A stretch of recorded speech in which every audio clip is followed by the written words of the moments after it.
tell us about the name Google. Google comes from the number Google, which is a 1 with 100 zeros after it. Yeah. However, it was coined before we had the Google spell check feature. In fact, the number is spelled G-O-O-G-O-L, but the company is G-O-O-G-L-E. You did not launch any great marketing campaign. You literally let it expand by word of mouth. That's right. We launched the search engine originally at Stanford. We carried over the traffic to the Google.com site.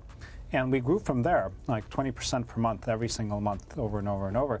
And over 3 years, that compounds to a huge amount of traffic. Now, in every country in the world, we just get a lot of usage, and we continue to grow based on the quality of the product.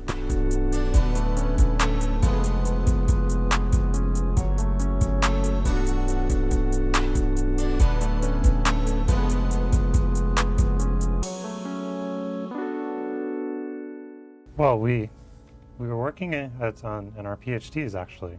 Yeah. And we accidentally happened across better search technology. Yeah. So we didn't even intend to build a search engine. We just sort of fell into it. Yeah. And we started downloading everything on the web, and we started doing interesting research on it. And we actually went to Yahoo once we had something interesting. We went to David Filo, who's Right. one of the founders of Yahoo. Right. So this is great search technology. Why don't you guys make a company, and maybe we'll use you someday. And we sort of went off, and we continued doing our research for a long time. So David said that to you? Yes. Yeah. Yeah. And eventually, we actually started a company. We finally broke down and said, "Oh, we're not quite going to finish our PhDs right away. We're going to start a company to get this thing out into the world."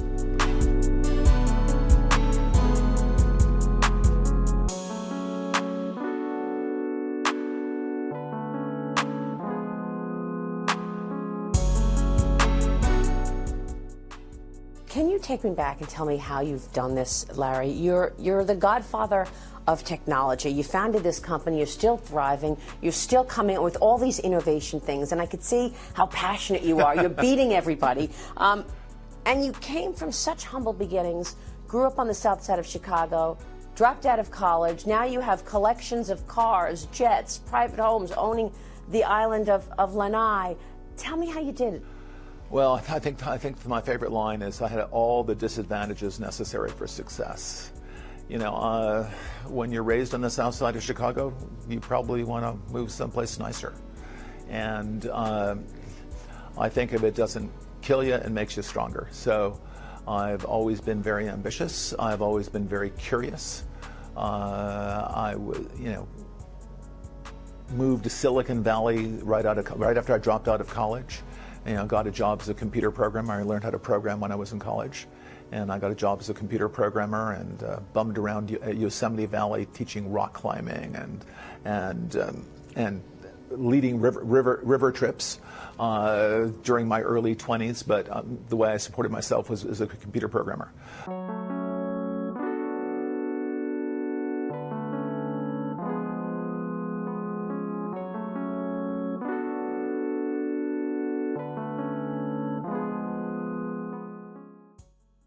Warren, how would you define true success?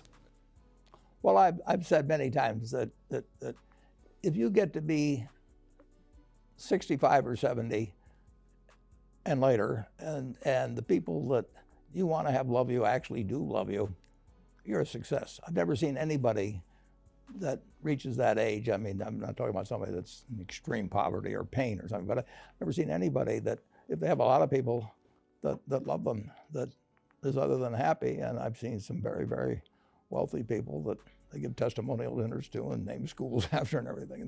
Nobody loves them, you know. Their own kids would say, he's in the attic, you know.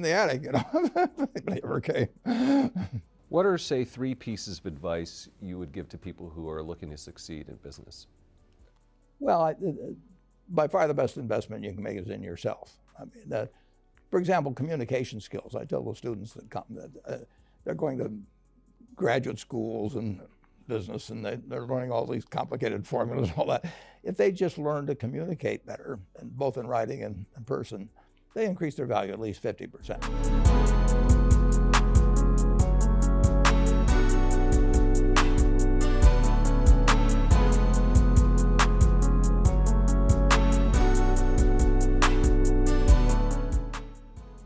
Mark, if somebody was to put the question to you about the magnitude of what you think you've launched, how big do you think your product or your service is? Well, it's impossible to tell. When we first launched, we were hoping for, maybe 400, 500 people. Harvard didn't have a Facebook, so that's the gap that we were trying to fill. And now we're at 100,000 people, so who knows where we're going next. We're hoping to have many more universities by the fall, hopefully over 100 or 200. And from there, we're going to launch a bunch of side applications, which should keep people coming back to the site and maybe could make something cool. What is the Facebook exactly? It's an online directory that connects people through universities and colleges through their social networks there. You sign on, you make a profile about yourself by answering some questions, entering some information such as your concentration or major at school, contact information about phone numbers, instant messaging screen names, anything you want to tell, interests, what books you like, movies, and most importantly, who your friends are. And then you can browse around and see who people's friends are and just check out people's online identities and see how people portray themselves and just find some interesting information about people. Dan?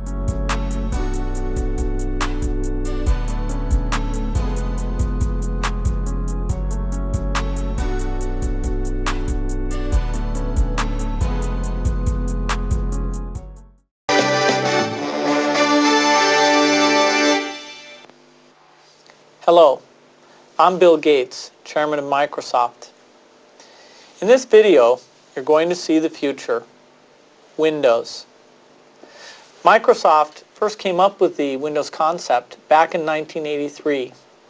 And today, the leading software users have switched into the Windows environment. It's really incredible how quickly our powerful applications like Word and Excel and PowerPoint have been adopted. It's not just Microsoft applications. Even companies like WordPerfect and Lotus have now come out with Windows applications. And every week we see new innovative work. It's really attracting all the innovation in the industry. We predicted this a long time ago, and now it's the future. Let's take a look.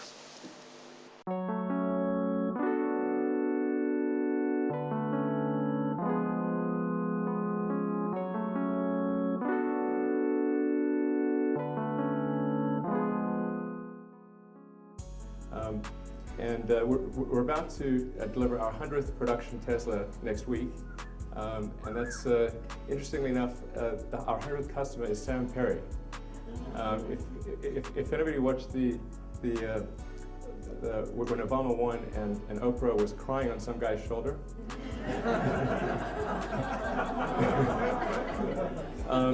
that same guy is our 100th customer. So it's a bit like Zelig. I mean, he's sort of everywhere. Sure. So how would you educate your 5 boys? Actually, I created a little school. Yeah. What kind of school? Could you describe to us? Sure. It's small. It's only got 14 kids now, and it'll have 20 kids in September. It's called Ad Astra, which means to the stars. That's maybe a bit different from most other schools. Is that there aren't any grades. There's no like not grade 1, grade 2, grade 3 type of thing. Making all the children go in the same grade at the same time, like an assembly line. I know. Because some people love English or languages, some people love math, some people love music, and they have different abilities at different times. It makes more sense to cater the education to match their aptitudes and abilities.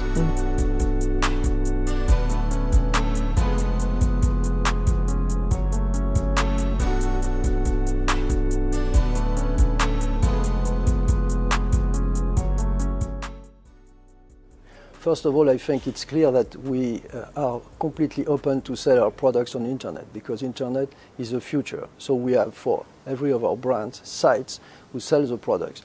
The problem comes on the internet when you have parasite sellers who try to use our brands to sell cheap products coming from very low salary countries. The luxury industry is key for Europe. It's one of the rare industries where you can produce products in France, in Italy, in Spain, and sell in China.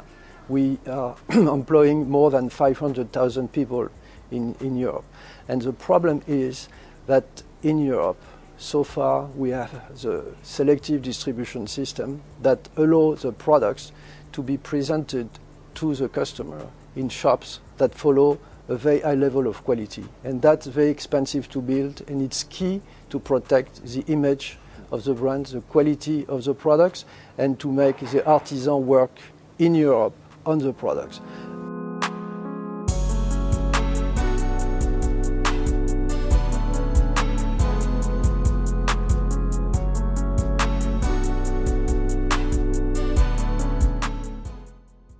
Did you ever envision that it would get to this point? No, I'm the most surprised person on the planet. So, 4 years ago, I think if anybody had predicted what would happen, they would have needed to have been immediately institutionalized. So it is surprising. In the last 2 years, we've gone from having 1 million customers to over 10 million. In fact, now it's over 12 million customers.